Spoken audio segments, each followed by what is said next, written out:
Hi, my friends, it's your tour guide to the sci-fi side, me, Preston E. And on this video, we're going to have a look at Mystery Science Theater, Volume 37. But before we do that, I am trying out yet another prospect to be my co-host for these videos. Take it away, Rip Off Rabbit. Yeah, dude. This Mystery Science Theater volume has the following movies in it. Escape 2000, The Human Duplicators, Invasion of the Neptune Men, and Horror on Party Beach. Yay! Hey, Rip-Off Rabbit, that was pretty good. Why, thank you. I think that we found the new co-host for these videos. Yay! Yeah! Tasty rabbit.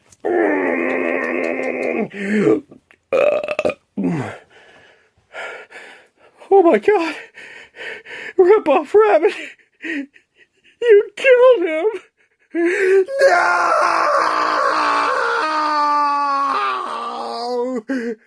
Oh well, on to the movies. First up, we have the Human Duplicators from Season 4. Before that, though, we get the Invention Exchange. Joe and the bots show off the propeller beanie. Unfortunately, it doesn't fly, but it's a cool and dangerously stupid-looking way to keep you cool and help you beat the heat on those sticky summer season days that are on the way. The Mads have a tough time getting their crap together as they keep laughing about their invention, the William Conrad Fridge Alert. I think this alert would have been way more handy if it were a Joe Don Baker Fridge Alert. The movie The Human Duplicators is a 1965 sci-fi flick starring everyone's favorite giant golf fan, Richard Kiel. Very appropriately named, too, as Dr. Kolos, as in colossal, perhaps. The big man is actually an alien using the identity of Dr. Kolos to carry out his leader's Galaxy Dominion program plan to make his planet, Big McLarge Huge Anus, great again.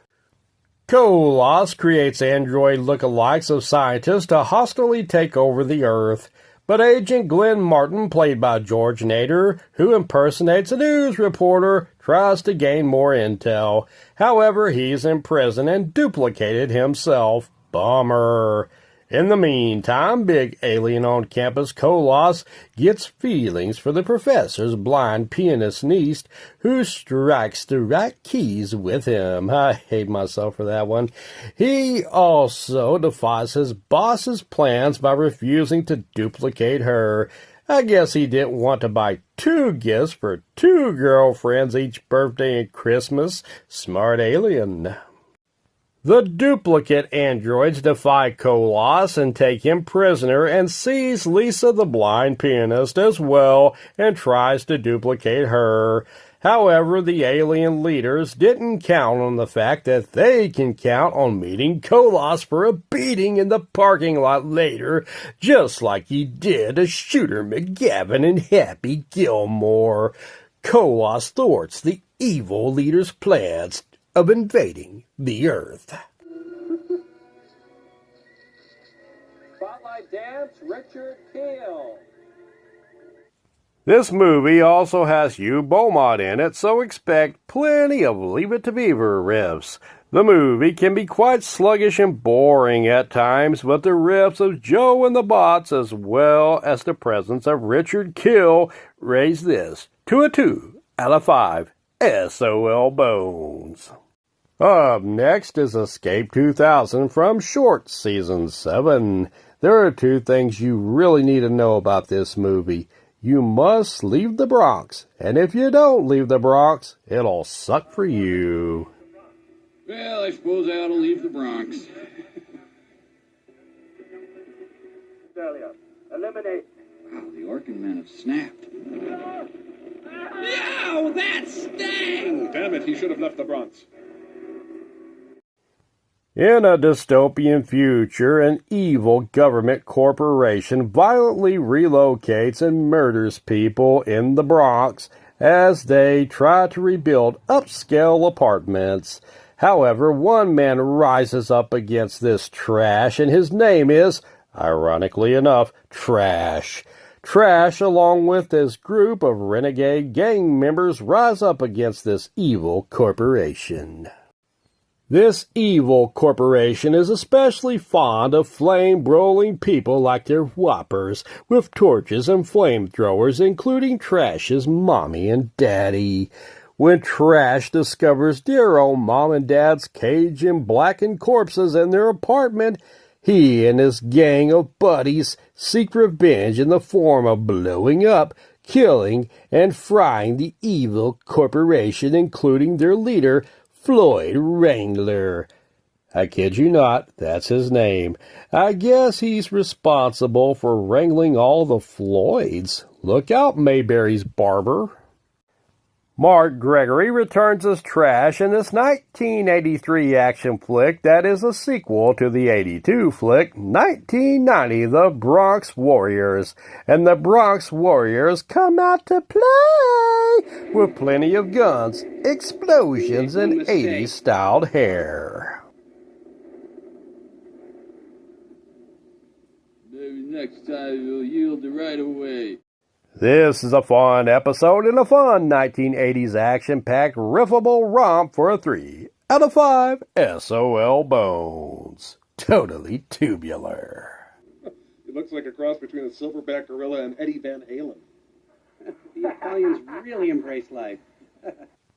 Up next, we have the horror of Party Beach, straight from Season 8. Ain't it great? In this black and white horror, mutant sea creatures cause horror on a party beach. Fancy that. Among all this horror, the party is on with the help of a rockin' soundtrack by the Del-Airs, who appear with their rockin' hits like Zombie Stomp. Young scientist Hank Green and his girlfriend Tina come to rock out to the sounds of the Del-Airs, but the party is pooped when young teeny bopper Tina is killed off by a creature. Relax, ma'am. I'm a licensed doctor of chiropractic. The creatures are a result of radioactive waste dumping because isn't that how this crap usually starts? The monsters need human blood to survive, and they kill off 20 girls at a slumber party. I guess it's a permanent slumber party now. I'm sorry. Oh, great party, Janice. Thanks. I really wanted to be Dad. Meanwhile, Hank gets over his loss of Tina and starts dating Elaine, the daughter of Dr. Gavin, and the two go on a date while Dr. Gavin and his housekeeper Eulabelle discover sodium is the way to kill the creatures. Hank gets enough sodium to kill the creatures to save Elaine, who is kidnapped by the bloodthirsty beast.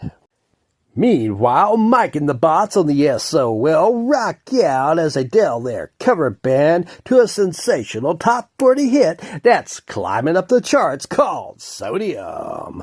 This movie is a favorite of Stephen King's and a fun personal favorite MST3K episode of mine for a 4 out of 5 rockin' SOL bones.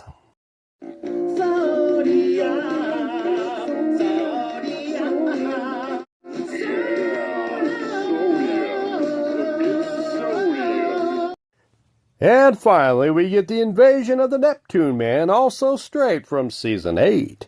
In this 1961 Japanese black and white sci-fi flick, a group of annoyingly voiced Japanese children are menaced by invading aliens from Neptune who have pointy helmet heads but are not fun like the pointy-headed other aliens, the coneheads from SNL. Goofy-looking hero Space Chief saves them as he travels in his rocket-propelled car. This movie is kind of like the Mr. Pibb to Prince of Space's Dr. Pepper. Not as tasty or fun, but it is still satisfying enough for your thirst, and for some laughs too, and its share of goofiness. The villains in this movie are no match for the fun goofiness that is the Prince of Space's Crankor, and this movie almost breaks Mike and the Bots as they grow to appreciate what they have with Crankor, who is played by Bill Corbett in a host segment.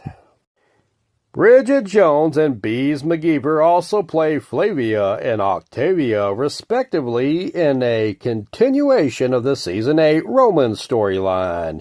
You can really feel the pain that Mike and the Bots go through after very long and deep hurting repetitive scenes in this movie for a 3 out of 5 SOL bones. To be dead, to be nothing, to watch Neptune men no more. I can't go back in, you guys. Shoot me out the airlock, please, Mike, if you have a shred of decency left in you. Oh, will there ever be light in this world again? I don't know, Tom. I don't know. Mystery Science Theater Volume 37 gets a final score of 12 out of 20 SOL bones. Well, that about does it for me. Thank you so much for watching, and please like, sub, and share. I've been Preston E. Garrison, and I'm out of here.